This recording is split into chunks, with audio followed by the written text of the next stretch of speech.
Nah, waktu singkat sebelum subuh itu disebut sahar namanya. Sahar, jamaknya ashar. Amalan sunnah di waktu ashar itu istighfar. Tahu dari mana? Quran surah 51 ayat 18. Adz-Dzariyat ayat 18. Wabil ashari hum yastaghfirun. Orang yang rajin istighfar menjelang subuh diberikan 4 keutamaan. Catat ini ya. 4 keutamaan. Ya? 4 ini nanti ada di surah Ali Imran. Di ayat ke-17.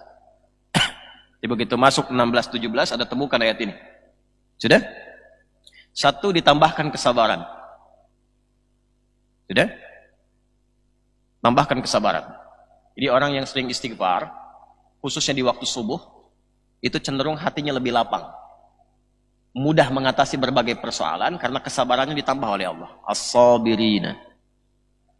2, merubah ia menjadi pribadi yang lebih jujur. As-sadiqina. Jelas? 3, menambah kekhusyuan dalam semua proses ibadah. Wal qanitina. Kalau salat makin khusyuk, orang istighfar itu makin khusyuk salatnya. Makanya kan ada ulama juga membimbing sebelum salat istighfar gitu kan? Ada ya? Ba'da salat istighfar. Orang yang membiasakan istighfar sudah terlatih. Itu begitu dipakai ibadah, istighfar itu membantu ia lebih khusyuk dalam ibadah. Yang keempat, wal munfiqina, bertambah harta. Hartanya makin nambah. Bisnis lancar. Pekerjaan lancar. Rezeki melimpah, tapi berkah.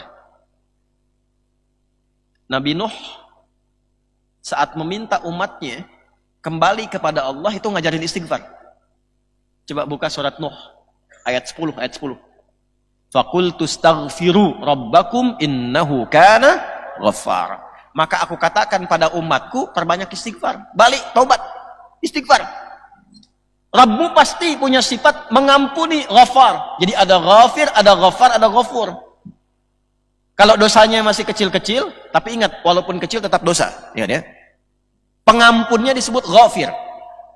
Kalau sudah mau naik levelnya, naik nih, makin besar, ghafar. Makin besar lagi, ghafur. Jelas? Nah, begitu Nabi Nuh mengatakan faqultu astaghfiru rabbakum innahu kana ghaffara, artinya dosa umatnya itu bukan dosa biasa. Levelnya naik. Tapi apa yang terjadi? Yursilis samaa'a 'alaikum midrara wa yumdidkum bi amwalin wa banin. Semakin rajin istighfar, yang sulit dibuka oleh Allah. Air hujan turun mudah. Orang rajin istighfar itu Masya Allah, dibuka ya Allah. Sudah lama gersang ya Allah, minta hujan. Turun. Makanya istisqa itu kan dibuka dengan taubat.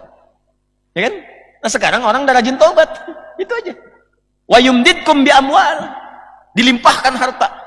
Wa banin, keberkahan dalam anak-anak keturunan. Istighfar.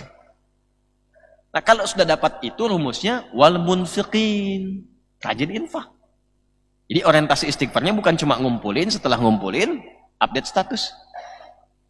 Bertambah harta karena istighfar. Klik. Bukan itu.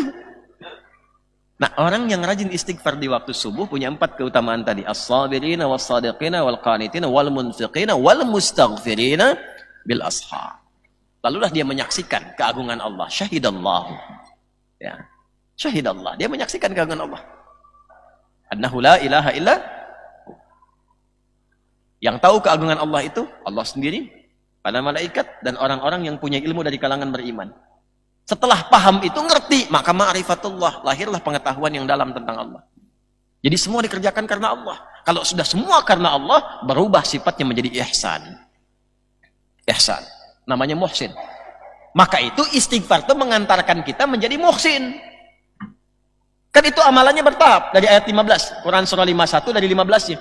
Sampai ke 18. Innal muttaqina fi jannatin wa uyun akhidhina ma atahum rabbuhum innahum kanu qabla dhalika muhsinin. Ada sebagian orang takwa yang akan mendapatkan tempat tinggal di taman surga, tempat terindah di surganya.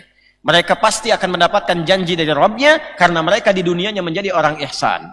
Apa amalannya? Kanu qalila minal laili ma yahja'un. Mereka itu kalau malam sedikit tidurnya. Sedikit tidurnya. Kalau Allah sudah berfirman, jangan tambah-tambah. Allah bilang sedikit tidur. Antum tambah sedikit-sedikit tidur. Mereka itu sedikit tidurnya. Wabil ashari hum yastaghfirun. Dan menjelang subuh, rajin istighfar. Rajin istighfar. Nah, itu istighfar itu membentuk karakter ihsan. Kalau sudah ihsan, apa kata Nabi? Di hadis Muslim, nomor hadis yang ke-8. Ya, Imam An-Nawawi menyantumkan itu nomor hadis kedua di Al-Arba'in dari 42 hadis. An ta'budallaha ka'annaka tarahu fa in lam takun tarahu fa innahu yara. Engkau jadikan semua kegiatanmu sebagai ibadah karena Allah. Walaupun kau tak mampu menatapnya, engkau meyakini sedang ditatap oleh Allah. Allahu Akbar. Makan, minum, ibadah. Beda. Berpakaian ibadah. Dan merasa disaksikan Allah.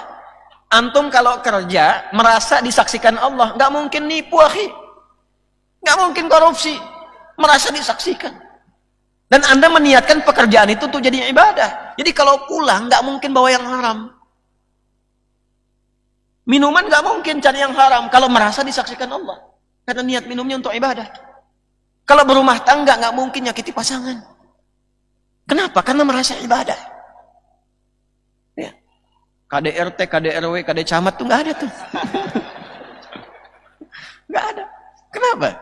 Karena merasa ibadah. Ibadah.